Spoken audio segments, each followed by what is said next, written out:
Hi, I'm Phil Sandberg. I'm the publisher of Content+Technology magazine. I'm here with Tony Trent from Atomos, here on the Videocraft stand at SMPTE 17.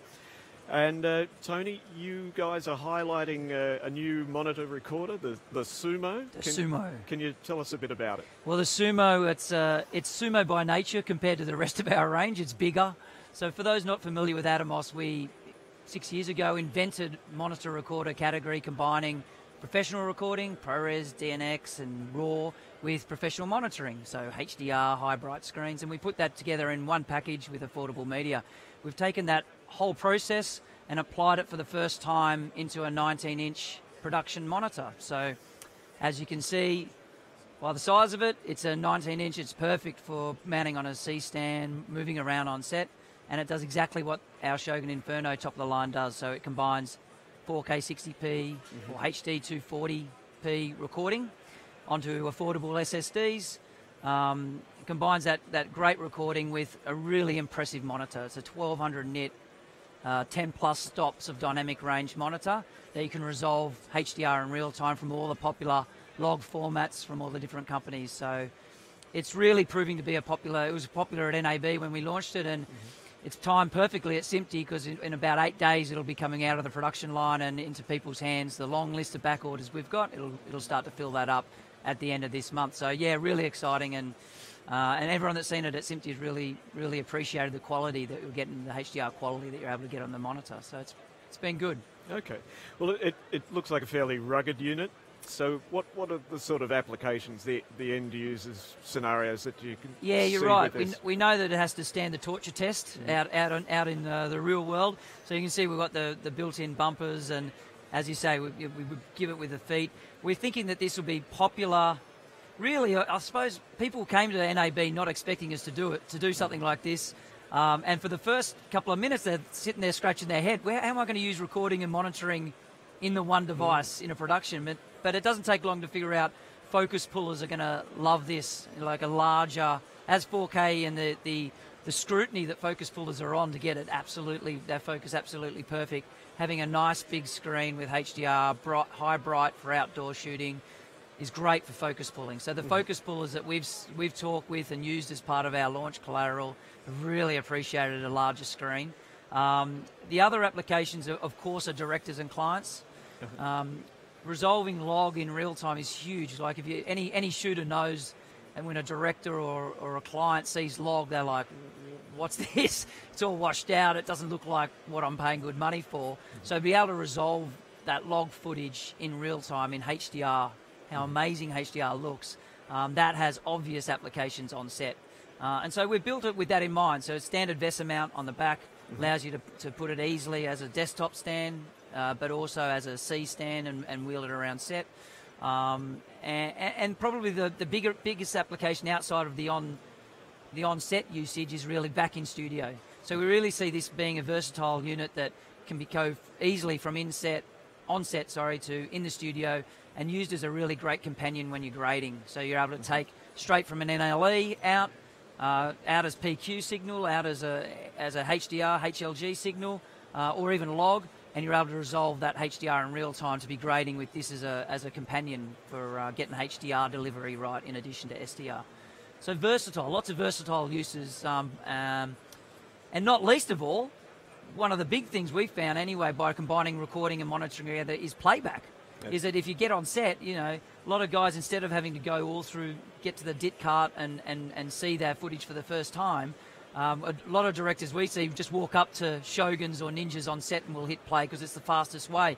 So now they've got that on a larger screen. So lots of uses on set and in studios, how we see it. Okay, and it fits into a dailies workflow, that type of thing? Exactly. Yep, we see it that way. It's all about being as fast as possible, efficient with your workflow. And this is just another example of that, being able to do that very, very easily. Okay, so HDR obviously is something that's on the rise. Yes. As a format. How's this going to help people to migrate? Well, we think that's the thing. I think with HDR, the secret with HDR has been it's been around in cameras for so long. It's just been log, and it hasn't really been promoted as HDR because the whole end-to-end workflow wasn't there. It was just log. But now all of these cameras that are out there, they've been bought for years with log, are instantly HDR cameras. And a lot of people don't realise that they're sitting on, and don't even realise they're sitting on a HDR camera. There's no need to upgrade or update or do anything. They've got a sensor that is HDR capable. It's been the panel technology that's really let them down to be able to see it.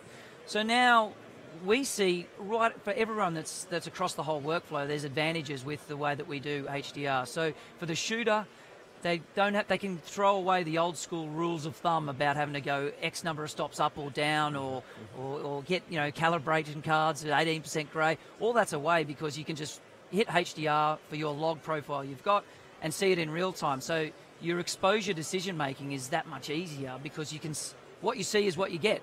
So if you don't like what you see, then you could adjust the exposure with confidence, knowing that that's what's going to be the final post-production result. But then equally, all the crew around that can collaborate, seeing something that is going to be true of what the final result's going to be. So I suppose what it does is demystify HDR. Okay. It really lets people see it as the final result, and they can collaborate appropriately around that. So it just makes it much simpler, is the way we see it. Okay. So in terms of recording capacity, what are we looking at here? Yes, it's we record to the same SSDs that we do for our field monitors. So these are standard, open, off-the-shelf SSDs. So anything from SanDisk, G-Tech, Angelbird, these kind of companies, Intel, Sony, got some great new SSD drives. So there's loads of them, with 50 plus drives on our website that are approved and ready to go. So it's a very open format for your media, low cost, high capacity, up to 2 terabyte now you can get on SSDs. In terms of recording capability, it's up to 4K 60p, so depending on what your camera can do. It accepts a quad link signal in, so wide camera compatibility across a load of SDI cameras, as well as HDMI 2.0. So great connectivity on the way in, up to 4K 60p, and it can do HD up to 240 frames. So if you're hooking up FS7, FS700, FS5 cameras from Sony, the VariCams, Canon C300 Mark II, all these cameras, you can hook those in and go up to those recording resolutions. And if you're in a RAW workflow, or you need to wrangle RAW, we can be recording RAW as a Cinema DNG file. Or for most people, RAW is just a way to get resolution out of the camera, and people don't work in a RAW workflow. So what a really handy feature is being able to convert RAW to ProRes, so you've still got a video file for post-production, but you're able to get the advantages that come with RAW, such as, like on the FS series, HD 240 frames a second, and these high frame rate recordings that come with RAW, you can record that and still maintain a ProRes workflow, which is a huge advantage for a lot of people. So, yeah, great recording options on there, coupled with the great monitoring.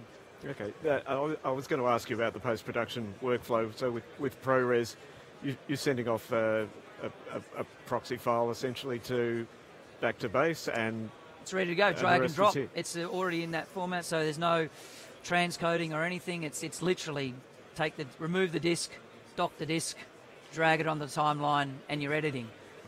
If you're in Final Cut Pro, you can also be tagging on the fly, so you can be starting to mark your favorites, your rejects. This needs color correction.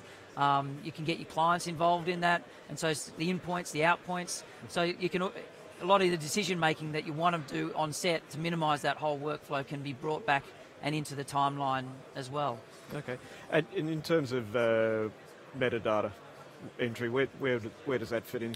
Yeah, well, we obviously that comes as metadata, so it just sits as a layer above. So it's saved out as an XML file, comes in with the file, so that when you bring it in on Final Cut, that's where it is. So it's just saved out onto the SSD. So it's really simple way. And we're always building on that as well, the metadata options. Okay.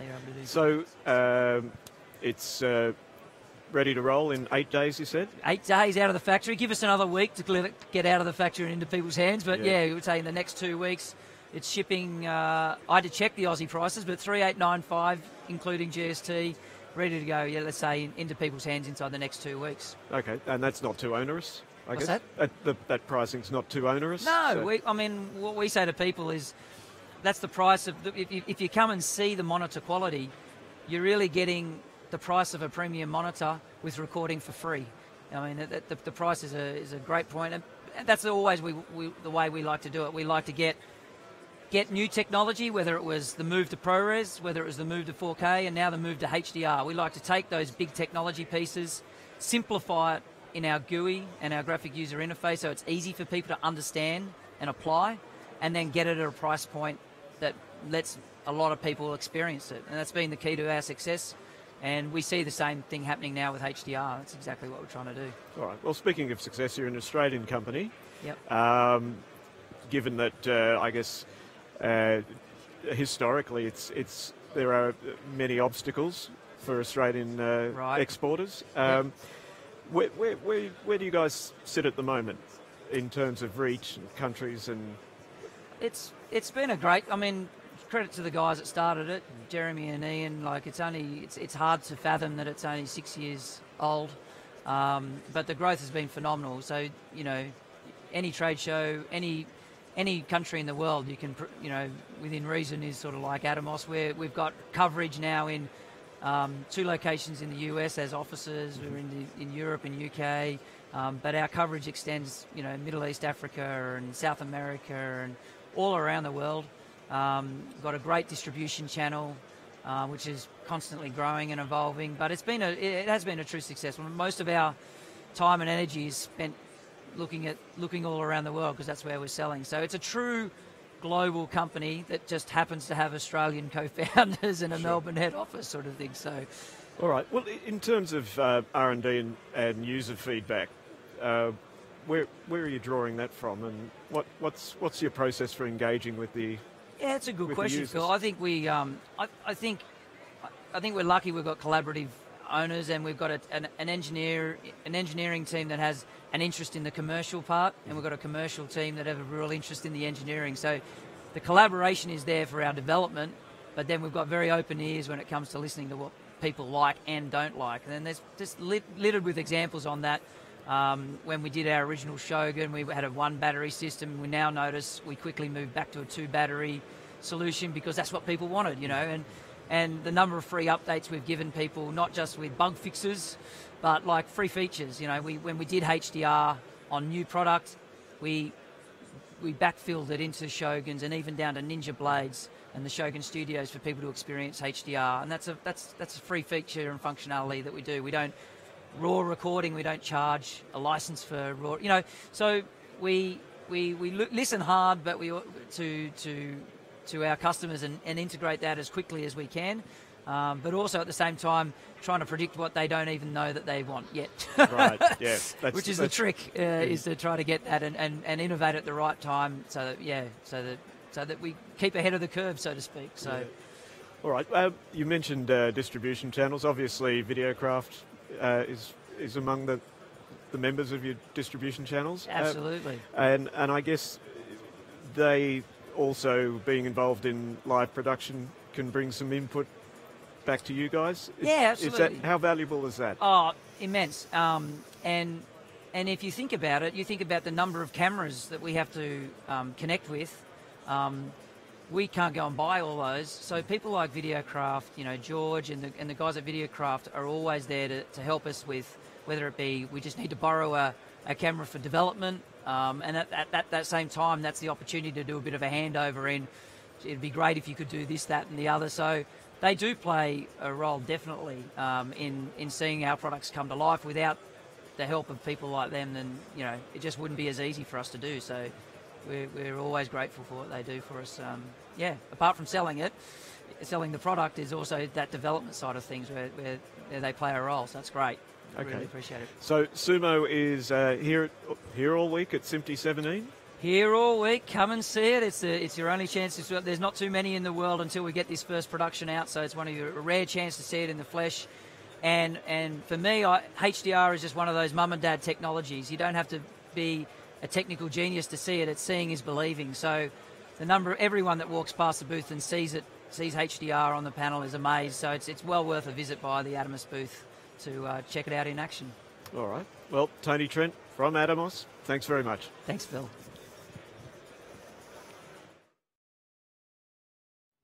Quiet on set.